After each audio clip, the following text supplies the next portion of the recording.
अस्सलाम वालेकुम, मैं हूं मोहसिन अली और आज का हमारे पास टॉपिक है calculation of proton neutron and electron in neutral atoms. एक न्यूट्रल एटम में नंबर ऑफ प्रोटॉन, ठीक है, और नंबर ऑफ न्यूट्रॉन और नंबर ऑफ इलेक्ट्रॉन कितने होंगे। ठीक है, यहाँ पे हमने बात की न्यूट्रल एटम की। न्यूट्रल एटम हमारे पास वो एटम होते हैं जिसपे कोई भी चार्ज ना हो। अक्सर स्टूडेंट्स को ये कंफ्यूजन होते हैं जब किसी एटम पर माइनस चार्ज आता है या पॉजिटिव चार्ज आता है। फॉर एग्जांपल यहाँ पे हमारे पास है Na+, या अक्सर इस तरह भी होते हैं ऑक्सीजन माइनस या ऑक्सीजन -2। ठीक है, या कुछ ऐसे भी होते हैं जो न्यूट्रल होता है, इस पे चार्ज नहीं होते। जिस तरह हमारे पास सोडियम में कुछ सोडियम हम ऐसे देखते हैं जिसपे चार्ज होता है और कुछ सोडियम ऐसे भी होते हैं जिसपे चार्ज नहीं होते। फॉर एग्जाम्पल कार्बन, ठीक है, जिसपे चार्ज नहीं होता वो न्यूट्रल होता है, और जिसपे चार्ज होता है उसको आयन भी कहते हैं और चार्ज एटम उसको भी कहते हैं। ठीक है, लेकिन इसमें नंबर ऑफ इलेक्ट्रॉन का सिर्फ डिफरेंस होता है, बाकी सब कुछ इसमें सेम होता है। तो यहाँ पे डिस्कस करते हैं। फॉर एग्जाम्पल अगर हमारे पास एक न्यूट्रल एटम है, ठीक है, न्यूट्रल एटम में कौन सा कार्बन रोल है? कार्बन का जो न्यूट्रल एटम है इसमें नंबर ऑफ प्रोटॉन जो है या एटॉमिक नंबर जो है उसका क्या होता है? 6 होता है, और एटॉमिक मास क्या होता है? 12 होता है। ठीक है, यहां भी जो 6 है इसका मतलब ये है कि ये इसका एटॉमिक नंबर है। क्या है? एटॉमिक नंबर है। एटॉमिक नंबर हम किस चीज से रिप्रेजेंट करते हैं? एटॉमिक नंबर हम Z से रिप्रेजेंट करते हैं। अच्छा, ये 6 जो है, ये 6 हमारे पास क्या है? ये 6 इसका मतलब ये इसमें नंबर ऑफ प्रोटॉन जो है 6 है। कोई भी एटम का अगर एटॉमिक नंबर हो तो समझ ले कि इसमें नंबर ऑफ प्रोटॉन उतना ही है। नंबर ऑफ प्रोटॉन मतलब number of proton number of proton, तो उसको क्या कहते हैं? एटॉमिक नंबर कहते हैं। एटॉमिक नंबर कहते हैं। ठीक है, अच्छा, एक न्यूट्रल एटम में जितना हमारे पास नंबर ऑफ प्रोटॉन होगा उतना ही नंबर ऑफ इलेक्ट्रॉन भी होगा। ठीक है, नंबर ऑफ इलेक्ट्रॉन उतना ही होगा। तो इसमें नंबर ऑफ प्रोटॉन कितने हैं? 6 है कार्बन के केस में। ठीक है, नंबर ऑफ प्रोटॉन कितने हैं? 6 है, तो उसमें उतना ही नंबर ऑफ इलेक्ट्रॉन ही 6 होगा। ठीक है, लेकिन इसमें नंबर ऑफ न्यूट्रॉन कितने होंगे? ठीक है, तो यहां पे हमने 12 लिखा है, तो 12 का मतलब है कि ये हमारे पास क्या है? 12 हमारे पास एटॉमिक मास होता है। एटॉमिक मास होता है। ठीक है, एटॉमिक मास हम किस चीज से रिप्रेजेंट करते हैं? एटॉमिक मास हम A से रिप्रेजेंट करते हैं।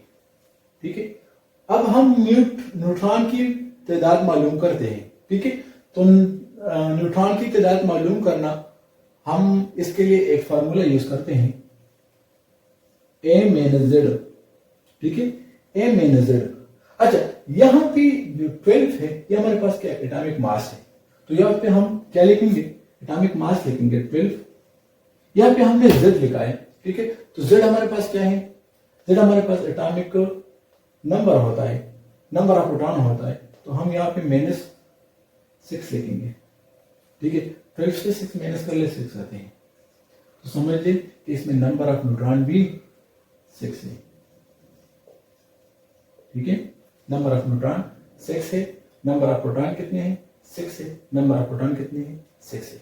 जरूर नहीं कि जितना हमारे पास नंबर ऑफ प्रोटॉन होगा वो सेम होगा इस कंपेयर टू इलेक्ट्रॉन की, और साथ ही इसमें नंबर ऑफ न्यूट्रॉन भी सेम होगा। ठीक है, कुछ एटम्स में अक्सर जो न्यूट्रॉन होता है वो डिफरेंस होता है नंबर ऑफ प्रोटॉन से। ठीक है, लेकिन जो छोटे एटम्स होते हैं इसमें नंबर ऑफ प्रोटॉन और नंबर ऑफ न्यूट्रॉन अक्सर सेम होता है। ठीक है, अगर हम सोडियम की बात कर ले, ठीक है, इस केस में हमारे पास नंबर ऑफ न्यूट्रॉन जो है, नंबर ऑफ प्रोटॉन जो है, नंबर ऑफ इलेक्ट्रॉन जो है वो सेम है। लेकिन कुछ केसेस में जब बड़े एटम्स होते हैं इसमें नंबर ऑफ न्यूट्रॉन डिफरेंस होते हैं is compare to number of protons. ठीक है, अगर हम बात कर ले सोडियम की, हम बात कर ले, ठीक है, तो सोडियम का जो एटॉमिक नंबर होता है 11 है, और एटॉमिक मास जो है वो 23 है। ठीक है, 11 हमारे पास क्या है, नंबर ऑफ प्रोटॉन है, और नंबर ऑफ प्रोटॉन में एटॉमिक नंबर होता है। ठीक है, एटॉमिक नंबर हम Z से रिप्रेजेंट करते हैं। तो इसमें कितने हैं एटॉमिक नंबर, 11 है। इसमें एटॉमिक मास कितने हैं, कितने हैं हमारे पास, 23 है। ठीक है, तो इस Z का हमें मालूम हुआ कि इसमें नंबर ऑफ प्रोटॉन क्या है, 11 है। प्रोटॉन क्या है इसमें, 11 है। तो ये न्यूट्रल एटम है, इस पे चार्ज नहीं है, तो जितना हमारे पास नंबर ऑफ प्रोटॉन होगा उतना ही इक्वल हमारे पास नंबर ऑफ इलेक्ट्रॉन भी होंगे। ठीक है, तो इसमें क्या है, इलेक्ट्रॉन कितने हैं, 11 है।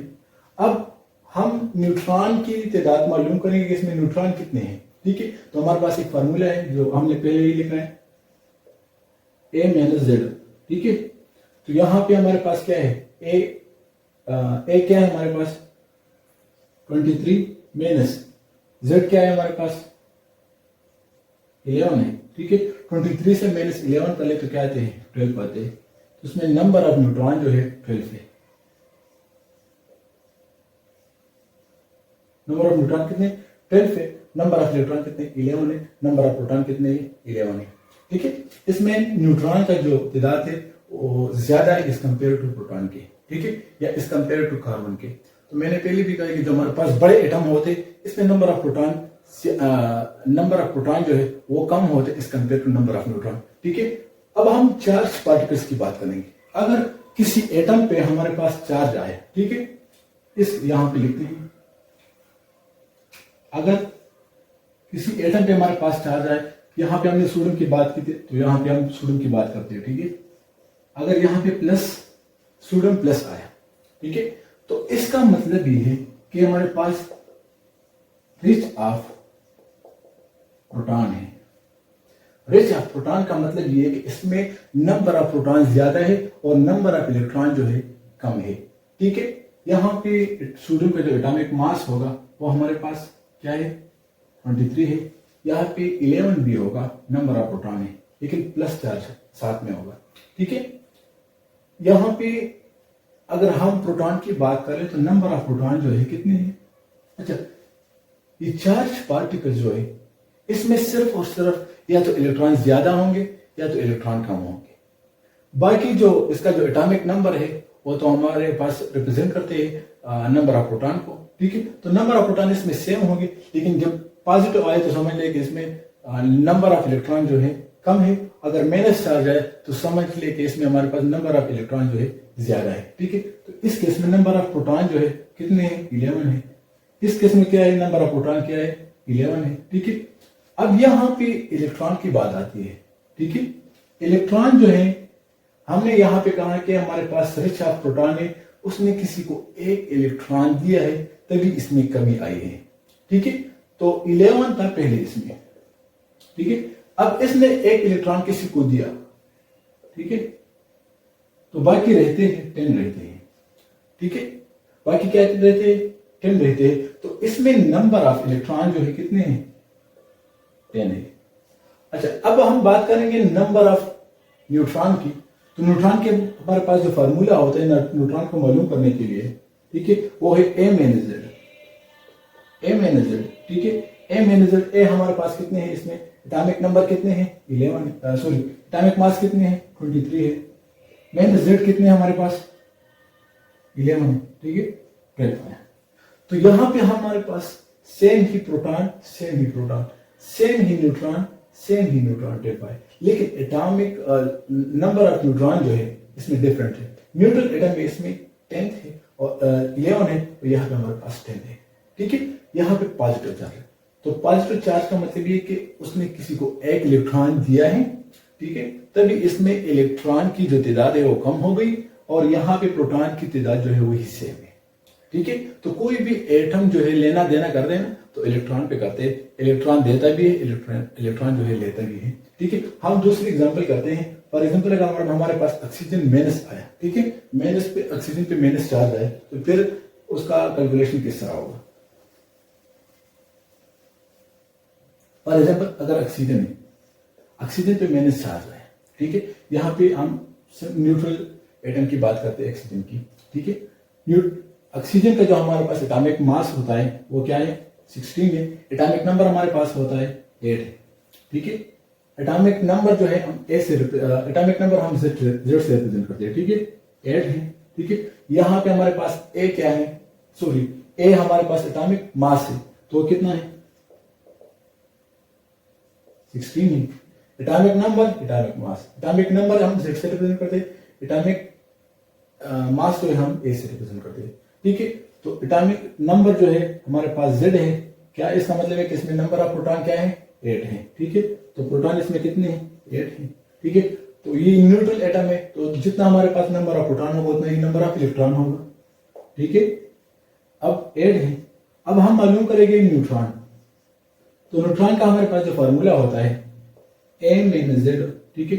यहाँ पे A हमारे पास क्या है 16 है, माइनस 8 नंबर ऑफ प्रोटॉन कितने हैं, या एटॉमिक नंबर क्या है 8 है। तो 16 से 8 माइनस कर लो, क्या आया 8 आया, ठीक है। तो ये था न्यूट्रल ऑक्सीजन की, हमारे पास यहाँ पे कोई चार्ज नहीं। अगर ऑक्सीजन पे चार्ज आया, अक्सर इस पे चार्ज आते हैं माइनस चार्ज आते हैं, ठीक है।